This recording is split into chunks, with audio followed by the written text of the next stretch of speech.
যিয়ে নহওক ৰাইজ আজি অশান্ত সৃষ্টি কৰিবলৈ বিচাৰিছে। সিদিনা গভৰ্ণৰ তাত গৈছে, অমুক তাত গৈছে, তমুক তাত গৈছে। ইয়াত এটা মিৰু বিভাজন কৰি ৰাজনীতি কৰিবলৈ ওলাইছে। ৰাজনীতি কৰক, আমাৰ অসুবিধা নাই। আজি এটা সময়ত আপুনি ভাৰতৰ সংবিধান মানি নলওঁ বুলি আলফালে ওলাই গৈছিলে। ভাৰতৰ তলত নাথাকক বুলি আলফা হৈ গৈছিলে। কি যুক্তি, কি কাৰণত আজি ভাৰতৰ তলতে থাকিম, সাংসদ হৈ পেলাই আজি সংবিধানত মানি চলিম, এই কথাটো কিন্তু ৰাইজক আপুনি আজিলৈকে নজনালে। আপুনি এইটো এতিয়াও ৰাইজে বিচাৰি আছে। কিন্তু কি কাৰণত আলফা হৈছিল আৰু কি কাৰণত আলফাৰ পৰা আহি পেলাই আজি আপুনি সাংসদ হ'ল, এই কথাটো ৰাইজে বিচাৰি আছে। এই আপুনি সাংসদ হোৱা আৰু আলফা হোৱাৰ মাজত ভাৰত চৰকাৰত বহুত কিবা সলনি হৈছে নেকি? অসমীয়া মানুহ ভাৰত চৰকাৰে বহুত মৰম কৰিছে নেকি? কিবা কিবি বহুত দিছে নেকি? আজি তেলৰ অফিচ আহিল নেকি? চাহপাতৰ অফিচ ইয়াত আহিল নেকি? ইয়াত থলুৱাই 100% নিযুক্তি পালে নেকি? কি কি পালে? আপুনি কিন্তু উত্তৰ দিয়ক। অসমৰ কাৰণে কি কৰিছে? অসমৰ ইনফ্লেশ্যনটো কি হৈ আছে? বিদেশী প্ৰৱৰ্তনৰ সমস্যা কি হ'ল? এইবিলাকৰ আপোনাৰ কি কথা, এইটো আপুনি স্পষ্ট কৰক। অকল এই বিটিচিৰ চাৰিসীমাত থাকি বড়োসকলৰ শান্তিৰ ঘৰত জুই জ্বলাই থকাটো যদি আপোনাৰ উদ্দেশ্য হয়, আমিও ভাবিবলৈ বাধ্য হ'ম।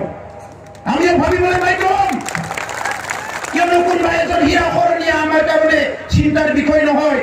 বড়োসকলৰ দীৰ্ঘদিনীয়া সংগ্ৰামত 5,000তকৈ অধিক শ্বহীদ হ'ল। এই 5,000 শ্বহীদৰ চৰকাৰী পক্ষৰ লগত আজি চৰকাৰী বাহিনীৰ লগত যুদ্ধ কৰি বড়োসকলে আহিল, কোনোদিন সেও মানা নাই। এই ভূমিত আমাৰ অধিকাৰ আছে। ইয়াত আমাৰ ভাষা সংস্কৃতিৰ আমাৰ নিজৰ যি মানে ৰক্ষণাবেক্ষণা, এই ভূমিত আমি সুনিশ্চিত কৰিব লাগিব। আপোনাৰ থাকিব পাৰে, বেলেগত যাই থাকিব পাৰে, আপোনাৰ হয়তো তেনেকুৱা জাগা আছে চাগে। আজিতো MP হ'ল আৰু ক'বই নালাগে, কিন্তু আমাৰ কোনো ঠাই নাই। এইটো আমাৰ পিতৃপুৰুষৰ সম্পত্তি, এইটো আমাৰ মাটি হয়।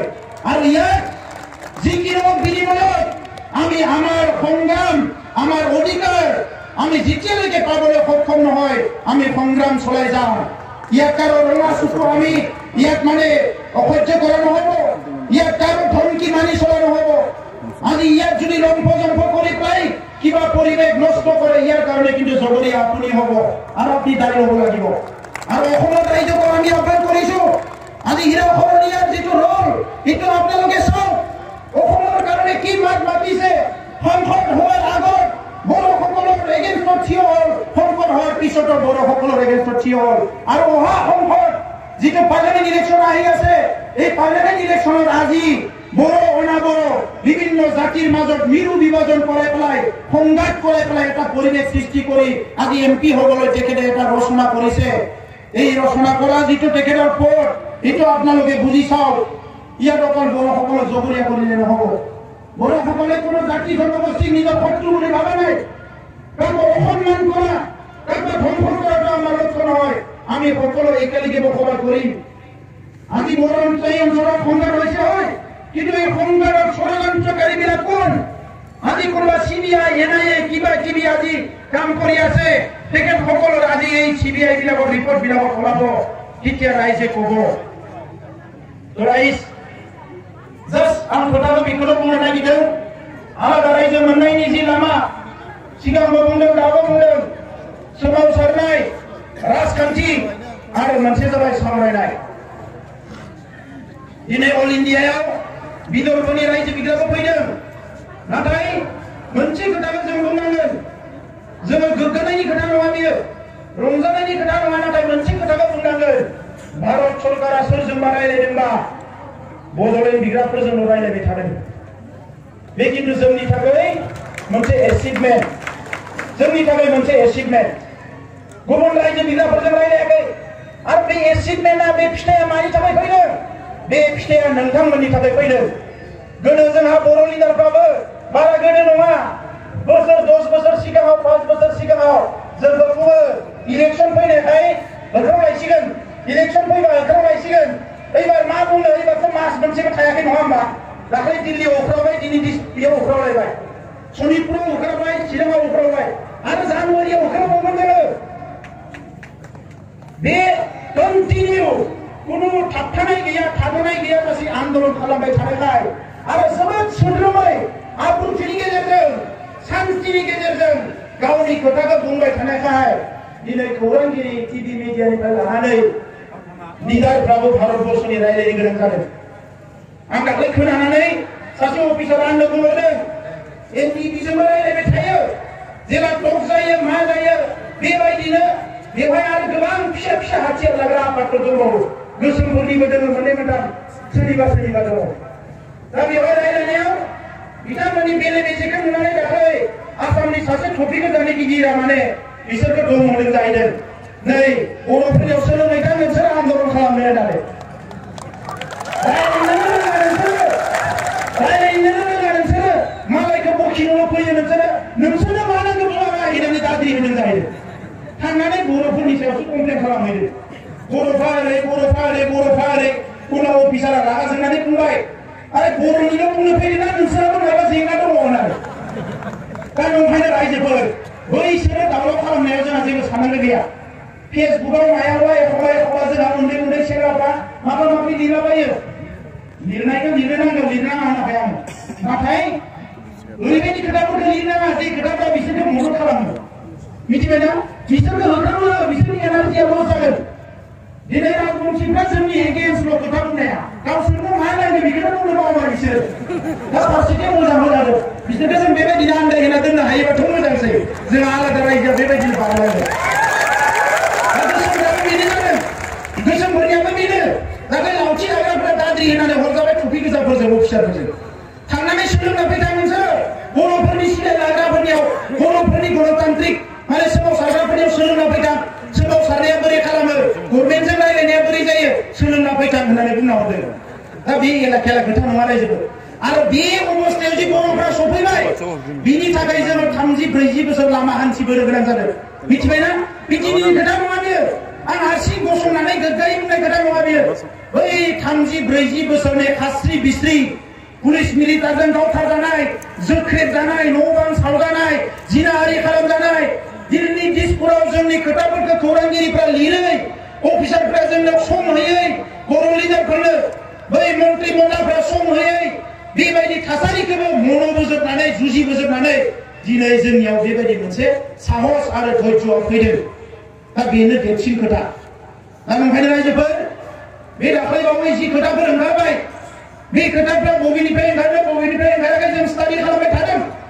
भारत सरकारनि माखासे अफिसारफ्रा बर' जेंनाखौ जे सुस्रांनांसिगोन बिखौ अफिसारफोरल' नङा राजनिति लिडारफ्रा इभेन जों दाख्लै नुनायाव मेगनजों नायनानै नखर मन्थ्रिखौ जि नुदों बिथांनि गोरबोआवबो खिन्थु बे खिलिबाय जे बिसोरनि जेंनाखौ सुस्रांथारनांसिगोन होननाया बे जाबाय खिलिबाय।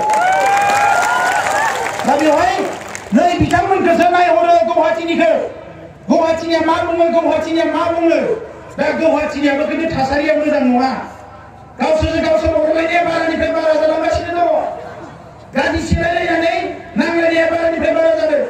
बिबारा बिराद दावखोदोंमोन दाख्लै मोनबा रायजोआव बिबारा जेननायखौ नुनानै आखाइफ्रा आरो खर' दैखांलायबाय दानिया आखाइजों बिबारजों नांलायसिगोन बे आखाइजों बिबारजों नांलायनायाव जोंहा अपना उल्लू सीधा करना है जोंनि लामाखौ सिदा खालामनांगौ रायजोफोर। दा बेनिखायनो जों आन्दायनो मोननाय नङा गोदो गोदायनिफ्रायनो बेनिखायनो 10 बोसोरनि गेपाव मोननै एकर्ड मोनदों बर'फ्रा इन्टेलेक्सुवेलफ्रा स्कलारफ्रा सोङो जोंखौ माबायदि मोननै एकर्ड मोनदों बर'फ्रा BSc जादों 93आव BTC जादों 2003आव आरो बोरै नैबे 10 बोसोरावनो जोंनि जेंनाया सुस्रांनायनि लामाथिं फैगासिनो दङ। दा बेनिखायनो रायजोफोर जोङो खौसे जानांगोन आरो बे सोमावसारनायखौ डिसिप्लिनजोंनो लांनांगोन।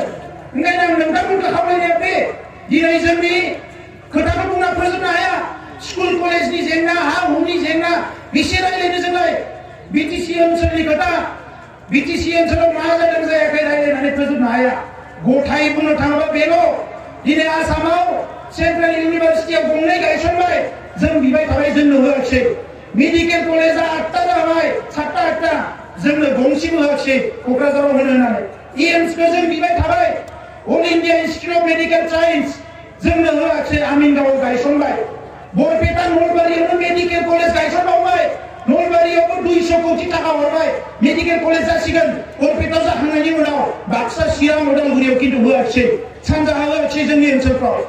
दा नैफोरखौ नायोबा बिथांमोननि साननाय हनाया सोलायाखै जोंखौ जेरैखि जाया थगाय थसि खालामनानै दोननो नागिरो दा नंखायनो रायजोफोर दिनै जोंहा गोब्राबनिफ्राय गोब्राब सम फैदों बोथोरा बिराद मोनसे डेन्जार सिचुएशन फैदों बेवहाय जों खौसे जानांगोन जोंनि बयनिख्रुइ देरसिन हाथियारानो जाबाय जों खौसे जानांगोन रायजोफोर गोजौ लेभेलाव माबा माबि गुरु गोनां रायलायनाय गाहाय लेभेलाव रायलायनाय दिनै बर'नि बयनिख्रुइ देरसिन सोंलुआ जाबाय खौसेथि जों खौसेथिखौ बेसे गोजान लांनो हागोन मालाया गावथारनांगोन जों गावथारनो गावथाया मालाया थुनसायगोन बिसोरनि थुनसायनायाव जोङो गुरै जानो नाजाया मालाया बायदिसिना हंख खालामगोन नाथाय जोंसो थिग जानांगोन रायजोफोर ओंखायनो बे मोनथाम हाबाफारि मोनसे सोमावसारनाय फैगौ जानुवारि दाननि 7, 8, 9 कुमारिकाटायाव जथुमा जागोन आं नोंथांमोनखौ खावलायदों दुलाराय बर' फरायसाफोरनि आरो बेवहायनो 9 अक्ट'आव national federation for new state रायजो बिग्रा आफादनिबो बेवहाय जथुमा जागोन 3थि जथुमा 9 अक्ट'आव आरो बेवहाय थिग खालामगोन जे जानुवारि फेब्रुवारियाव मा खालामगोन दिनै बिदर्भआबो जानजि खाफ्राबाय गावसोर इलेक्शन गेलेनो मानोना जोंनि बे इस्युआनो पलिटिकेल इस्यु बुन्देलखंडआ जानजि खाफ्राबाय गुरखालिना थेर बेथेर जाबाय थेवबो बिथांमोनाबो जानजि खाफ्रागासिनो दङ त्रिपुरायाबो बुंदों जेखि जाया जोंनो सासे एमपि नांगोन बिजेपि सरकार थाबा मालाय मा जानो बयबो जानजि खाफ्रागासिनो